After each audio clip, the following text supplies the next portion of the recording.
All right, today we're diving into a legal argument called the presumption killer. And trust me, its central claim is a total bombshell. It basically challenges the entire foundation of modern American government. So yeah, let's just jump right in. So the whole thing, the entire argument, it really boils down to this one single, startling question. Has the United States been in a continuous state of national emergency ever since 1933? Okay, I know what you're thinking. That sounds a little out there, right? Like some kind of fringe theory. But here's the thing. The source material bases its entire case on this one quote. And it's not from just anywhere. It's from a 1973 U.S. Senate committee report. And it says, quote, "Since March 9th, 1933, the United States has been in a continuous declared state of national emergency."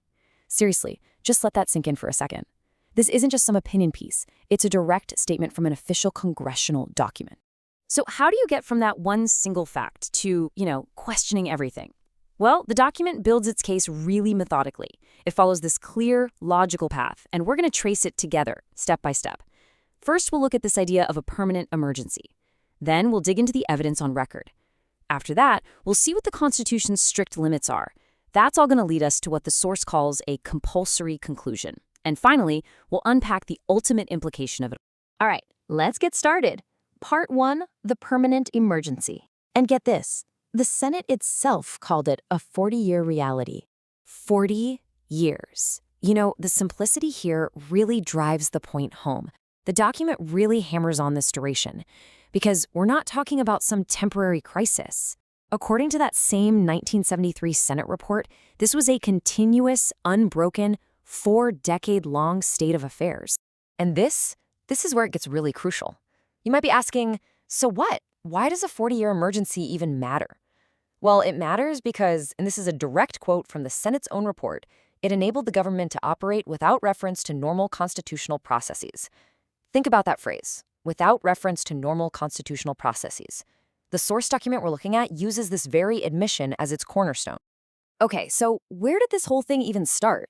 The document pinpoints the exact origin to a very specific piece of legislation, the 1933 Emergency Banking Act. And this is where that whole idea of bypassing normal processes really comes into focus. I mean, if you look at the congressional record from that day, the way this act was passed was, well, it was highly unusual, to say the least. You had members voting on a bill they hadn't even read. People were demanding a proper roll call vote, but those demands were apparently denied. Debate, it was shut down after just 40 minutes. And maybe the most incredible part, Congress didn't even know who wrote the bill they were about to pass into law. Wild. Okay, let's lay this all out on a timeline, just to see the arc of the argument. It all kicks off in 1933 with the passage of that Emergency Banking Act. Then you fast forward 40 years to 1973, and that's when the Senate formally acknowledges this continuous emergency. And that acknowledgement, it leads directly to the passage of the National Emergencies Act in 1976, which was basically an attempt to get a handle on these powers for the future. All right, so we've got the historical facts down. Now let's switch gears and look at the legal framework the document uses to analyze everything. This is all about the Constitution's strict limits, which the source calls the controlling authority. The entire legal argument here hangs on Article 6 of the Constitution, the Supremacy Clause. It's so simple, but it's absolutely, absolute. It says the Constitution is the supreme law of the land, period. It's not a list of suggestions or guidelines to follow only when it's convenient. Every single government official takes an oath to support it, the Constitution, above everything else. So the big question is, does this supreme law have a loophole?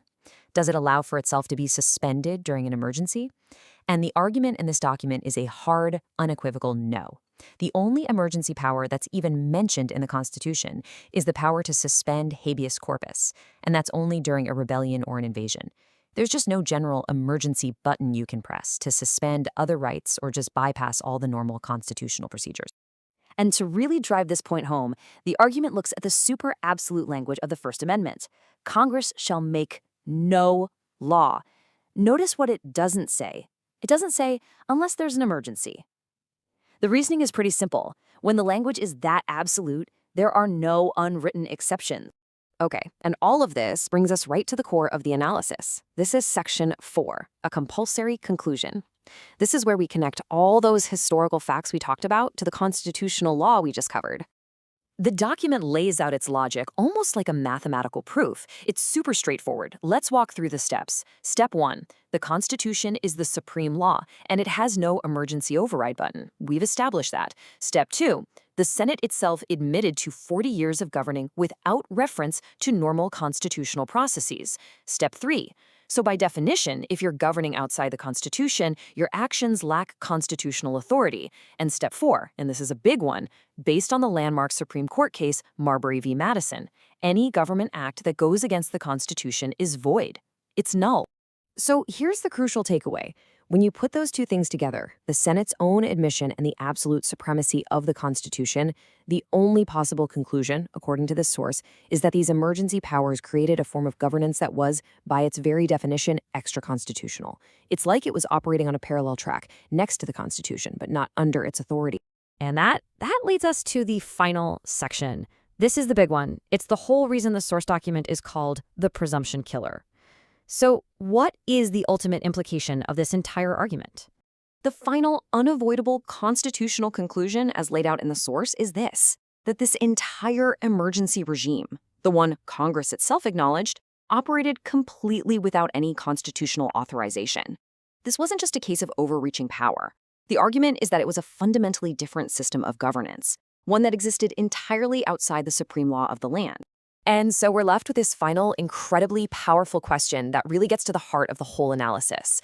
If you accept the argument that this emergency regime was in fact unconstitutional, then what does that mean for all the laws, all the regulations, and all the agencies that were created under its authority? That is the presumption this document seeks to kill, and it leaves you to think about the consequences.